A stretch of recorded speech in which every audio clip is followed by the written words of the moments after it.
Good evening. Welcome to South Asia Newsline. I am Uzma Jafri. Here are the top stories we are tracking for you on Wednesday, the 13th of June.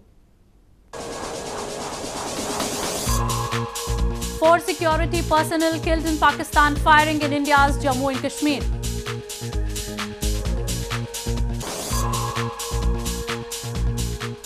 Afghan security forces in defensive mode as ceasefire kicks in.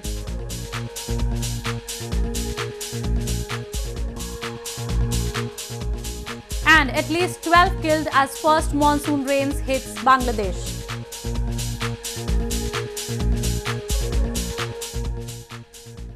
And now for all the details.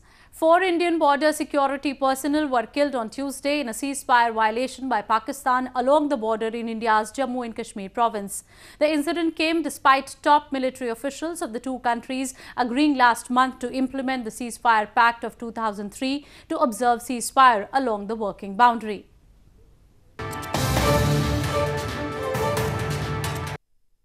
Four personnel of India's Border Security Force or BSF were killed as Pakistan resorted to ceasefire violation along the border in Samba district of India's Jammu and Kashmir province on Tuesday.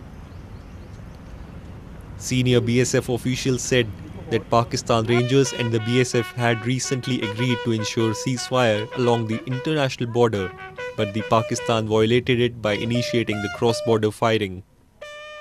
The officials said the BSF troops are, however, effectively and strongly retaliating to the cross-border fighting. Well, it is very unfortunate. The ceasefire announcements made, the decisions taken are decisions meant to be honored. We have honored it. Pakistan has not. The troops of arch rivals India and Pakistan intermittently exchanged fire along the de facto border despite an agreement in 2003 that a ceasefire should be observed along the working boundary. Both New Delhi and Islamabad blame each other for resorting to unprovoked firings. Moving on. Anti-Pakistan protests have erupted across Gilgit-Baltistan over the recent derogatory remarks of the Chief Secretary of the illegally occupied region. The protesters are fumed over Chief Secretary Babar Tarar for scolding a local activist who had confronted him for poor health facilities in the region.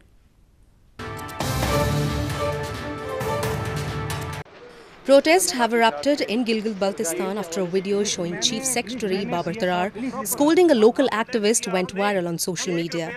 The Chief Secretary is seen in the video scolding Khadim Hussain, an activist who had confronted him over poor health facilities in the illegally occupied region. Tarar instead said that the people of Gilgit-Baltistan were lax in paying their taxes. Reacting strongly to the Chief Secretary's statement, strikes and protests were held across Gilgit-Baltistan. The protesters chanted slogans against the Chief Secretary and demanded his immediate removal. Several Gilgit-Baltistan organizations based across Pakistan also condemned him for his remarks. और उसने मुझे बदतमीजी नहीं किया, मेरे GB Gilgit-Baltistan के साथ बदतमीजी किया। उसने गायनेकोलॉजिस्ट का जवाब, गायनेकोलॉजिस्ट एक डॉक्टर मानने पर जवाब देने की बजाय उसने कहा आप कितने टैक्स देते हो, हम यानी कि उसने गिलगित-बल्तिस्तान के लोगों को भिखारी समझा हुआ है। तो हम ये गिलगित-बल्तिस्तान के पूरे आवाम से मुतालबा करते हैं कि इस चीफ सेक्रेटरी जब तक इंशाअल्लाह कल से हम एहतजाज शुरू कर रहे हैं और जब तक ये चीफ सेक्रेटरी यहाँ से डिसमिस नहीं होगा, जब तक ये वहाँ से हटेगा नहीं, हम अपना एहतजाज जारी रखेंगे।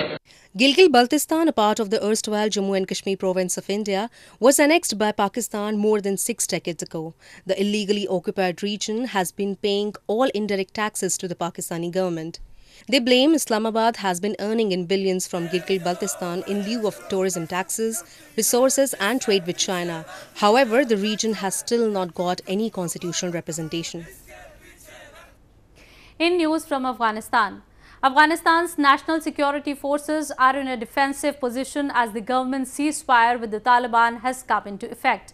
Afghan government last week announced a ceasefire with the militant group Taliban after a religious scholars meeting in Kabul issued a directive against the ongoing war in the country.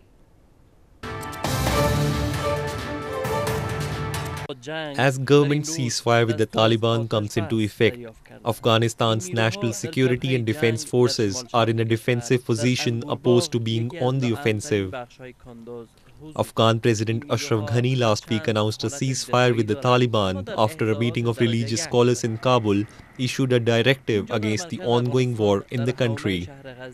Top security officials meanwhile said government forces across the country are now on an alert. They said they will comply with the order but will retaliate with full force in the event of coming under attack.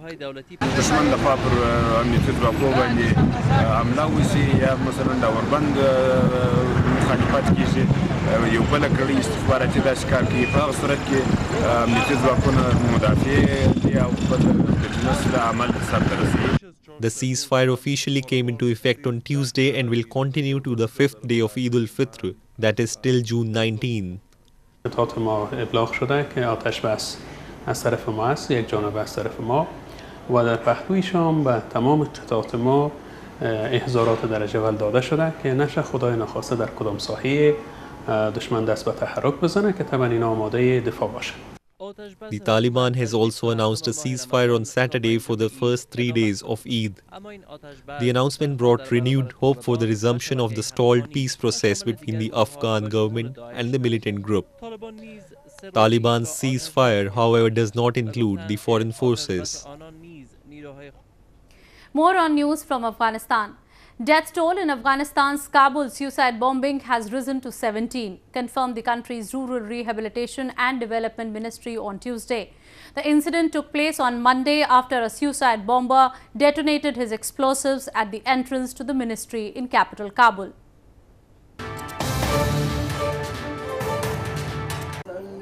Officials from Afghanistan's Rural Rehabilitation and Development Ministry on Tuesday said the death toll in Monday's suicide bombing has risen to 17 after a number of critically injured ministry employees passed away. The officials said another 40 people were seriously wounded in the blast and some of them are still in critical condition. Families of victims criticized national unity government leaders for their failure to safeguard people against attacks by militant groups. بس است دیگه این جنگ جلویش بگیرین. این چی رقم آتش بس است که در برابر آتش بس تو امروز جوابت با اینی شکل خون ریزی میتن. در قصرهای فولادی هستن و از مردم چی خبر داره؟ که مردم چی داره چی نداره؟ چی بیوه چی یتیم؟ The suicide bomber detonated his explosive during rush hour on Monday at the entrance to the Rural Rehabilitation and Development Ministry in Kabul. Militant group Islamic State claimed responsibility for the attack.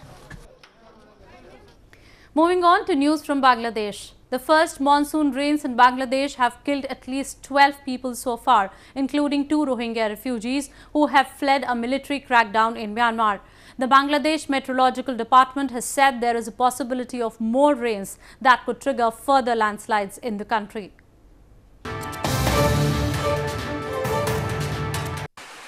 Landslides and related incidents triggered by pre-monsoon rain in southeast Bangladesh have killed at least 12 people since Monday, including 2 Rohingya refugees. The deaths happened due to the incessant rain over the past 3 decades in the districts of Cox's Bazar and Rangamati, both bordering Myanmar, from where hundreds of Rohingyas have fled military crackdown. International aid agencies have pointed out a big risk of an outbreak of waterborne disease in the Rohingya camps in Cox's Bazar, where nearly 1 million people live mostly in shacks made of bamboo and plastic sheets that cling to steep, denuded hills. Bangladesh Meteorological Department has also warned of a possibility of medium to heavy rain over the next 24 hours that could trigger further landslides in the districts of Cox's Bazar and Rangamati. A 2-day Buddhist festival in India's northern Jammu and Kashmir province began on Tuesday. The annual festival kicked off on a grand note where monks dressed in colourful traditional costumes performed sacred dances.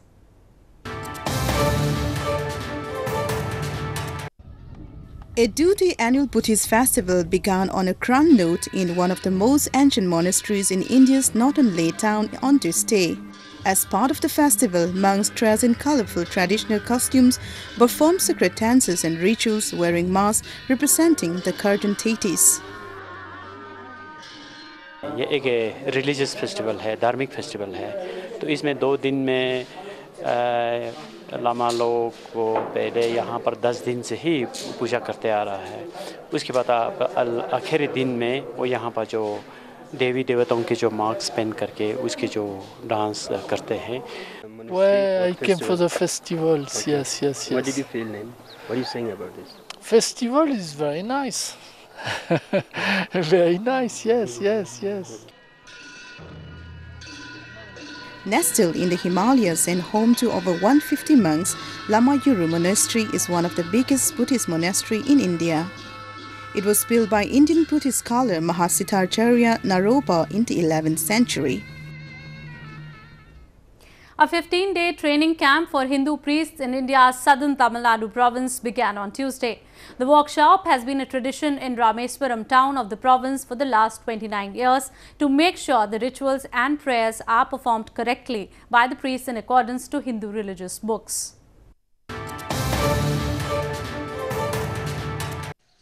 Village Priest Association of India's southern coastal town of Rameswaram organized their annual workshop for over 100 Hindu temple priests on Tuesday.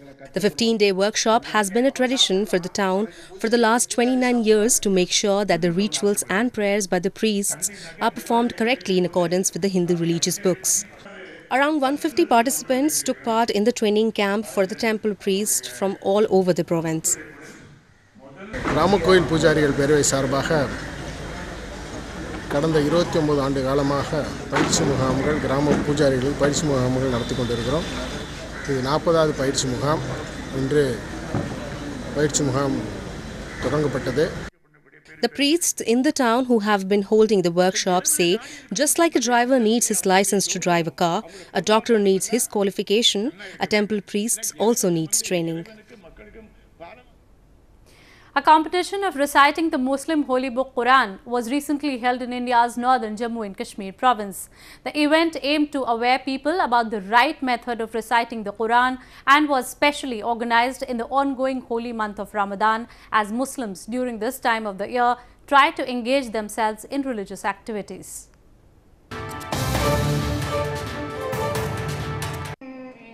As Muslims across the world are busy in religious activities during the holy month of Ramadan, a competition of reciting Quran was recently held in Srinagar city of India's Jammu and Kashmir province. The program was part of a series of events being organized in the valley to celebrate the Muslim holy month of Ramadan and to aware people about the actual and right method to recite the holy book. Students, including both boys and girls, participated in the competition, which asked them to recite Quran correctly with proper pronunciations in front of the audience. मैं ईमान से कह सकता हूँ, जो कुछ आप देख रहे हैं, जो गुस्सा, शरारत, बदतमीज़ी, बदअखलाकी, बदतहज़ीबी, नाफरमानियाँ, हर चीज़ जो हमारी नौजवान नस्ल के ये उसकी पर्सनैलिटी का एक जुज़्य लायनफक बन चुका है, ये सब चीज़ें धुल जाएंगी अगर कुरान की असल तालीमात, उसकी रूह, उसकी फ़िक्र और उसकी सोच में वो गुल मिल जाए। आजकल के नौजवान जो हैं, हम देख रहे हैं वो इस चीज़ से हटते जा रहे हैं, तो ये एक बेहतरीन तरीका है कि नौजवानों को फिर से इसमें मशगूल किया जा रहा है। हम कुरान शरीफ की तिलावत करते हैं और अपने रूहों को ताज़ा करते हैं। Many religious events are being organized during Ramadan in the Kashmir Valley, as during this month, the holy book Quran was completed and it is considered the best time to indulge into religious activities. Quran, the holy book of Islam, gives the teachings of humanity, brotherhood, helping others, peace and prosperity, and most importantly, to spread love without caste and creed. Well, that's all we have for you from South Asia this evening. Now our viewers can watch the show on southasianewsline.com. You can also visit us on facebook.com/SAsiaNewsline and follow us on Twitter @SAsiaNewsline. That's all in tonight's edition. We will see you same time tomorrow. Good night.